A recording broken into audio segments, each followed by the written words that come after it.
Welcome to Music Theory Life Hacks with Skylar. Today, we'll be discussing compound time signatures.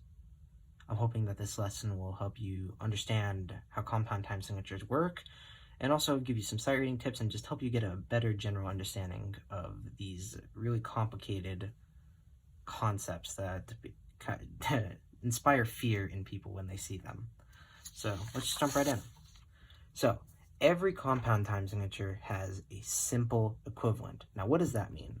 Well, if we look at 3/8 right here, its simple equivalent would be 1/4. Well, why is this? So in 3/8, the time signature is telling us that there are 3/8 notes in one measure, and the 8th note gets one beat. So if we write this all out, it's just 3/8 notes. If we look at 1/4, which just has 1/4 note, it can be expressed as a triplet. So with the exception of that 3 right there, these are literally the exact same thing and can be felt in the exact same way, though we generally don't use 1/4 in notation with very rare exceptions. But let's look at 6/8. So 6/8's equivalent is 2/4. And so if we look at 6/8, we can see that it has 6/8 notes, which are grouped in threes. And so this brings up the idea of micro versus macro beats. I already wrote that out there right here. But our micro beat would be what the time signature is telling us. There are 6/8 notes, and the 8th note gets one beat. So this is our micro beat. Or macro beat would be how it's conducted or how it's felt. So if you actually look at bands that are playing something in 6/8, it's felt in 2. 1, 2, 3, 2, 2, 3, 1, 2, 3, 2, 2, 3. So our macro beat would be a group of 3. Same thing for 2/4. We have 2 beats, which can be expressed as 2 triplets. So again, these are basically the exact same thing and can be felt in the exact same way most of the time. But in general, like high school understanding of compound time signatures, this is really the easiest way to understand them. Same thing for 9/8. So 9/8 and 12/8 definitely instill fear in people when they see them. And so, but they're actually really, really simple. 9/8 is just 3/4. So if we look at 9/8, 3 groups of 3, and 3/4 has 3 beats, which can be expressed as triplets. So both of them have 3 sets of 3 in them. Same thing for 12/8, which its equivalent is 4/4, which has 4 groups of 3, and 4/4 has 4 beats, which can be expressed as 4 triplets. So already, this is a lot simpler than you probably initially understood about compound time signatures. But this isn't the only way that they're written in.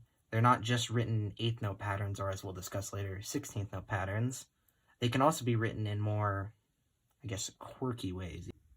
Let's talk about some other notation in compound time.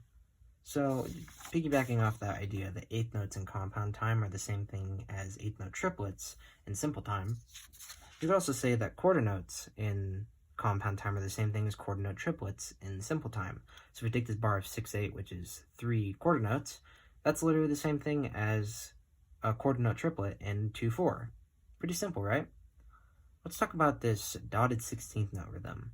So as I divided here, this is where our first macro beat is, and this is where our second macro beat, the macro beat of 3, as we talked about earlier. And so what this is basically doing is we're taking what's usually felt in 3, and we're modulating it to feel in 4. So a little life hack that I learned about this when I was playing an Afro-Cuban piece with the Damani Jazz Band a couple years ago, is that if you cut off all the dotted notes, or all the dots, and you feel it in simple time instead, that's just the rhythm that you're playing. So 6/8, our equivalent is 2/4, and we cut off all the dots, that's just 16th notes in 2/4.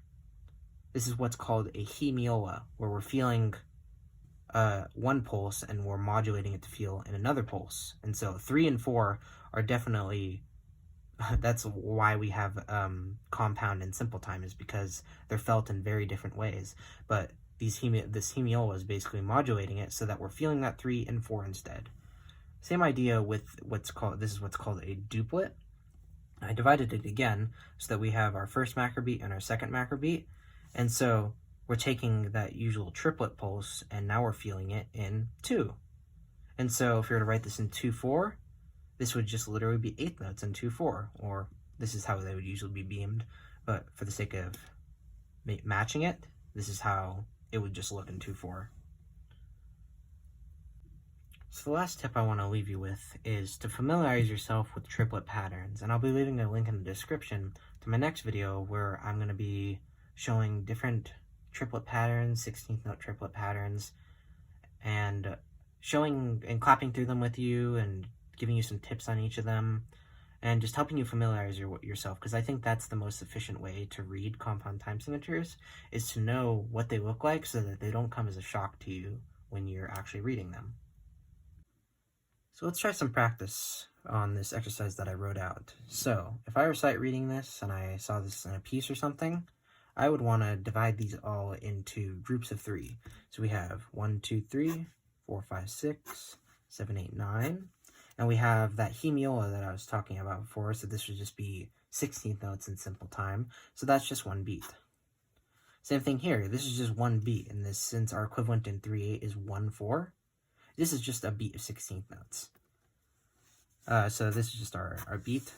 Then let's talk about this. So if we were, as I said before, in 6/8 we have these quarter notes. This would be the same thing as quarter note triplet in a simple time, but we have these last 8 notes. And so this could be like triple and a 1, something like that. So we'll talk about that when we actually clap that out, and I'll revisit that. Let's look here at the 9/8 measure, where we have this duplet taking up the space of 1 beat, and we have another group, and now we're going back to triplet time, where we have another beat here, this group of 3, and our last group of 3 right here. So see, now we can feel this in its simple time, where we have all the macro beats laid out. So we have beat 1, beat 2, beat 3, beat 4, beat 1, beat 1, and we're gonna clap a quarter note triplet for as if we were clapping this in 2/4 basically. And then we have this 9/8 measure. We have 1 beat, 2 beat, 3 beat. And so it's easier to clap this out when you know where each of the macro beats lie.